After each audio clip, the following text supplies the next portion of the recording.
Hello viewers, আসসালামু আলাইকুম। আমার চ্যানেলে নতুন আরেকটি রেসিপি দেখার জন্য আপনাদের সবাইকে আমন্ত্রণ জানিয়ে শুরু করছি আমার আজকের রেসিপি।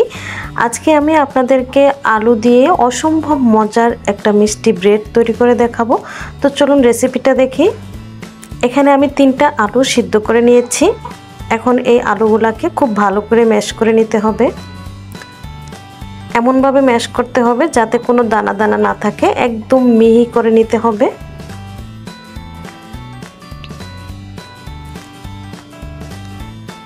আলুগুলো অবশ্যই খুব ভালো করে ম্যাশ করতে হবে, কারণ আলুর মধ্যে যদি দানা দানা থাকে তখন কিন্তু ব্রেডটা পারফেক্ট হবে না, তখন ব্রেড খেতেও ভালো লাগবে না। তো সেজন্যই আলুগুলাকে খুব ভালো করে ম্যাশ করে নিতে হবে। তো আলুগুলো ম্যাশ করা হয়ে গেছে, আমি আপনাদেরকে একটু কাছ থেকে দেখাচ্ছি, দেখতে বুঝতে পারবেন ঠিক এরকম হতে হবে। এখন এই আলুগুলো আমি একটা কাপে নিয়ে দেখছি যে কতটুকু হয়েছে। 1 কাপের থেকে একটু কম হয়েছে।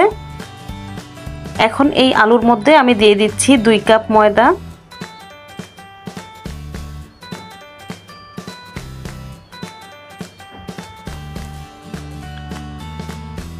হাফ কাপ দিয়ে দিচ্ছি চিনি। এই ব্রেডটা যেহেতু একটু মিষ্টি হবে তো চিনিটা একটু বেশি করে দিতে হবে। আর 1 টেবিল চামচ দিয়ে দিচ্ছি ইস্ট। 2 কাপ ময়দার জন্য এখানে 1 টেবিল চামচ ইস্ট দিতে হবে, এর থেকে বেশি দিলে ইস্টের গন্ধ করবে, আর কম দিলে কিন্তু অ্যাক্টিভ হবে না। তো এখানে 1 টেবিল চামচ ইস্টই দিতে হবে। তারপর এই শুকনো উপকরণগুলো প্রথমে একটু মিশিয়ে নিচ্ছি, তারপর আলুটা ময়দার সাথে খুব ভালো করে মিশিয়ে নিব।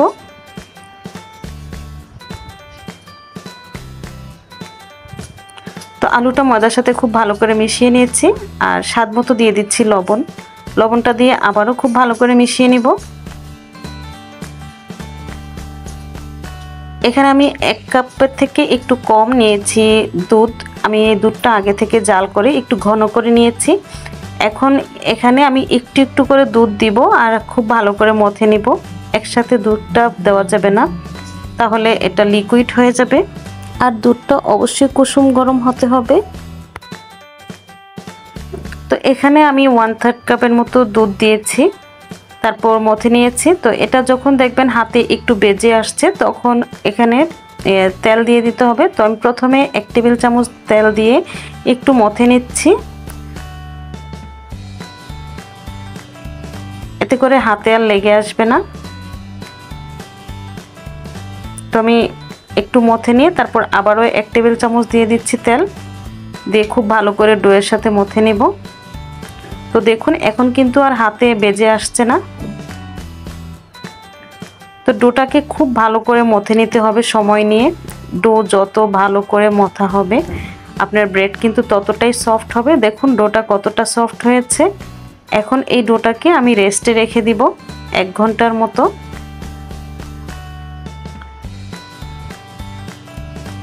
তো আমি একটা র্যাপিং পেপার দিয়ে র্যাপ করে রেখে দিচ্ছি। আপনারা যে কোনো ঢাকনা দিয়েও ঢেকে রেখে দিতে পারেন। তো আমি 1 ঘন্টার জন্য রেখে দিচ্ছি। ফিরে আসলাম 1 ঘন্টা পর। দেখুন ডোটা খুব সুন্দরভাবে অ্যাক্টিভ হয়েছে, ফুলে একদম ডাবল হয়ে গেছে। তো এখন এই ডোয়ের বাতাসটা আমি একটু সরিয়ে নিচ্ছি, আর এই ডোটা এ পর্যায়ে আরও অনেকটাই নরম হয়ে গেছে, তাই আমি ওপর থেকে একটু ময়দা ছিটিয়ে তারপর ডোটাকে আবারও মথে নিব। তো দেখুন এটা কতটা নরম হয়ে গেছে। আমি আবারও একটু ময়দা দিয়ে নিব।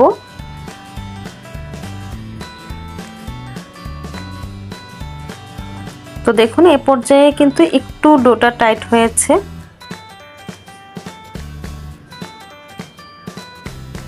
এখন একটা বড় জায়গাতে নিয়ে এই ডোটাকে আমি প্রায় 10 মিনিটের মতো মথে নিব, এতে করে এই ডোটা অনেক সফট হয়ে যাবে।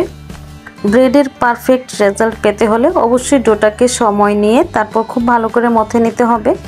তো এই ডোটাকে এখন আমি 2টা ভাগে ভাগ করে নিচ্ছি।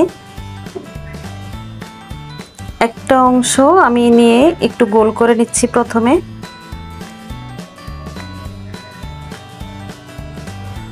তারপর উপর থেকে একটু ময়দা ছিটিয়ে বেলে নিতে হবে।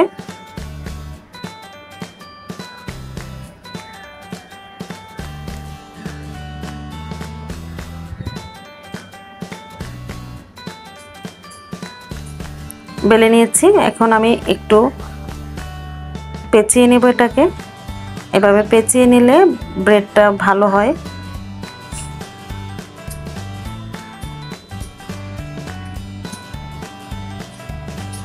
ব্যাস হয়ে গেছে। আমি এখানে কেকের মোল্ড নিয়েছি, এর মধ্যে আমি একটু তেল ব্রাশ করে নিয়েছি।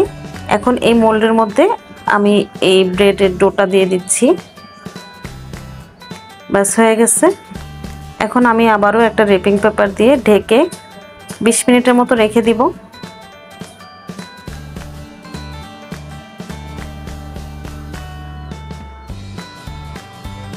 তো দেখুন 20 মিনিট পর এই ডোটা কিন্তু আবারও ফুলে একদম ডাবল হয়ে গেছে। এ পর্যায়ে এই ব্রেডের উপরে আমি একটু কাঁচা দুধ ব্রাশ করে দিচ্ছি। একটু দুধ আর একটু তেল উপর থেকে এভাবে একটু ব্রাশ করে দিলে কি হয়, হালকা একটু কালারটা আসে। তো আমি তো এটা চুলাতে বেক করব, তো চুলাতে বেক করলে ওইরকম একটা পারফেক্ট কালার আসে না। তো তারপরে আমি একটু দুধ দিয়ে দিচ্ছি যাতে কালারটা দেখতে একটু সুন্দর হয়। তো এখানে আমি একটা সসপ্যান বসিয়েছি, এর মধ্যে আমি 2টা কাগজ দিয়ে দিচ্ছি, তারপর দিয়ে দিচ্ছি স্ট্যান্ড। এখন ঢাকনা দিয়ে ঢেকে আমি 10 মিনিটের মতো প্রিহিট করে নেব।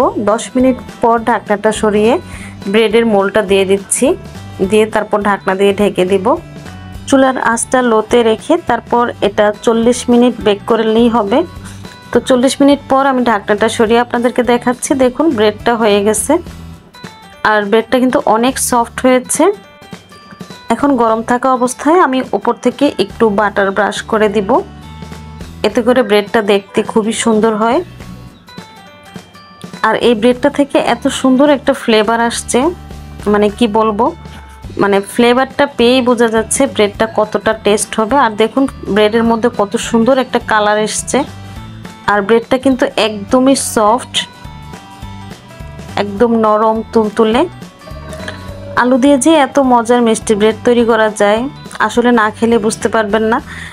আপনারা বাসায় এটা ট্রাই করবেন, বাচ্চারা খুবই পছন্দ করবে। এখন এই ব্রেডটা আমি আপনাদেরকে কেটে দেখাচ্ছি, আপনারা দেখলেই বুঝতে পারবেন ব্রেডটা কতটা পারফেক্ট হয়েছে। আমি সবসময় চেষ্টা করি একদম মানে সহজভাবে আপনাদের সাথে রেসিপিগুলো শেয়ার করার জন্য, জানি না কতটুকু পারি। তো আপনারা কমেন্টে জানাবেন ভিডিওগুলো আপনাদের কাছে কেমন লাগে। তো দেখুন ব্রেডটা কতটা সফট হয়েছে, মানে একদমই সফট। আমি আপনাদেরকে একটু ছিঁড়ে দেখাচ্ছি, তাহলেই বুঝতে পারবেন এটা কতটা সফট। তো আমার এই চ্যানেলে আপনারা যদি নতুন কোনো ভিডিও পেতে চান তাহলে অবশ্যই আমার চ্যানেলটাকে সাবস্ক্রাইব করে পাশে থাকার বেল আইকনটি অন করে রাখবেন। আমি যখনই কোনো নতুন ভিডিও আপলোড দিব সাথে সাথে নোটিফিকেশন আপনাদের মোবাইলে চলে যাবে। তো আজকের মতো বিদায় নিচ্ছি, সবাই ভালো থাকবেন, সুস্থ থাকবেন, নিরাপদে থাকবেন। আল্লাহ হাফেজ।